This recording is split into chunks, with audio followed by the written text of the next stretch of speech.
In this video we are going to follow the process to texture my character and create a basic lighting setup so that I can render it using Arnold.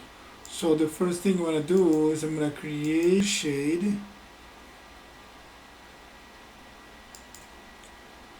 right.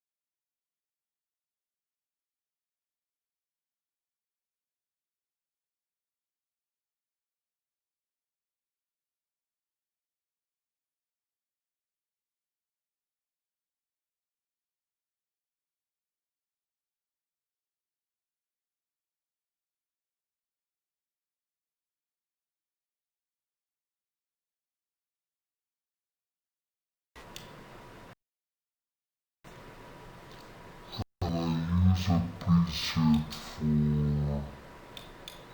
that shaders. I'm gonna use I like the copper preset. Um, that makes it a lot cooler, a lot better. And I'm going to test render that to see how that looks. So I'm going to go. Before I do that, I'm going to create a sky dome, a light dome to illuminate it. And that sky dome, I'm going to connect a photograph to it. This photograph came from texture.com, and I'm going to use there my um, panoramic um, image right there. So if I go and test this out,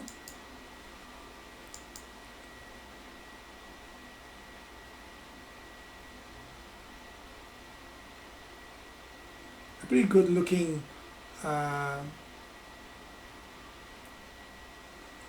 copper texture, but I don't want it to be just the way it shows there. So I'm going to change the color. I'm going to connect to the color a file which is an image that I have already of that metal square metal texture that is a 1024 by 1024 resolution.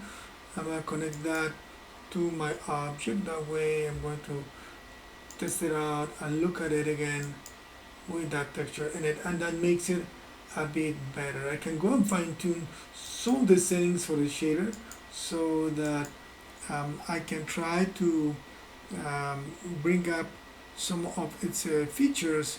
So see if I can just make it maybe a bit shinier, and I can play with the roughness of it and just try to keep it rolling as I do here. So I'm gonna try to, oh, it went very high with the way that it's reflecting right there. So I'm gonna try to bring that shine down a tiny bit.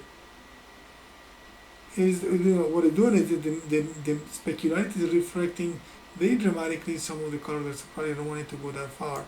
I'm gonna try to modify the roughness so that it can have a very shiny or a lot more um, a lot less shiny, still having some noise going on from the specular. So I'm going to turn down some of that specularity there so that I can get my metal looking object red. If I bring down my roughness a tiny bit, I can bring down some of that. I can bring down this metalness a tiny bit too, so that it you can go all the way white or not, but just try to play with some of those values there. This is the index of reflection and refraction, so I can make it more or less reflective there. So let me just keep it like that for now. That gives me a good object, a good lighting. So I'm going to create now a light to just to punch it, because the light that I have right now is produced by the sky dome, but I want to have a light that's a bit more purposeful.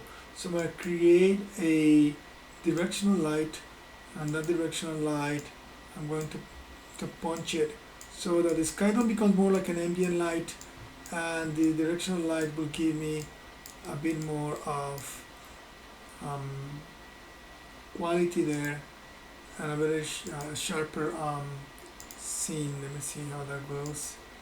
So that gives me, it makes a um, bit more contrasted, and that makes it more believable. I'm gonna just pull back the camera back a tiny bit, so that it does the effect right there.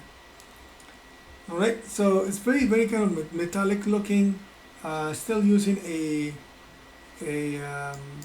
texture there, and I can go and play with the same texture that I'm using for the color.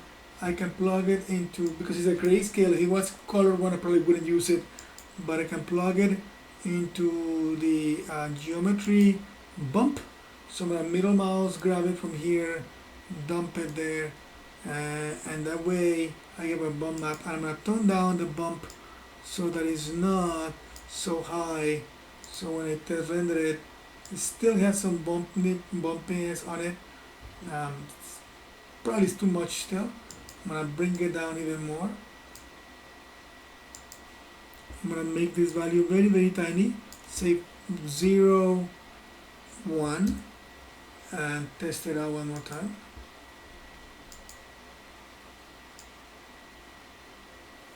That making it a little bit better.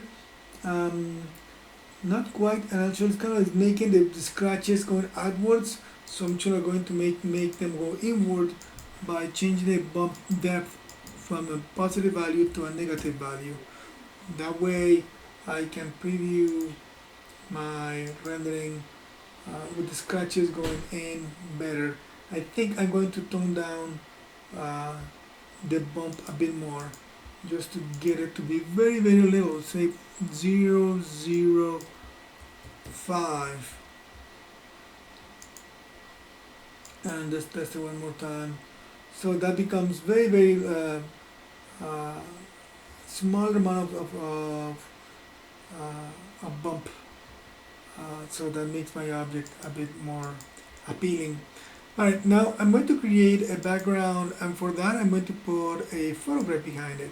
So let me try to create a background image here, and for that texturing we're gonna just put those, connect them, and make sure that we have a final rendering. We'll do that in our next video.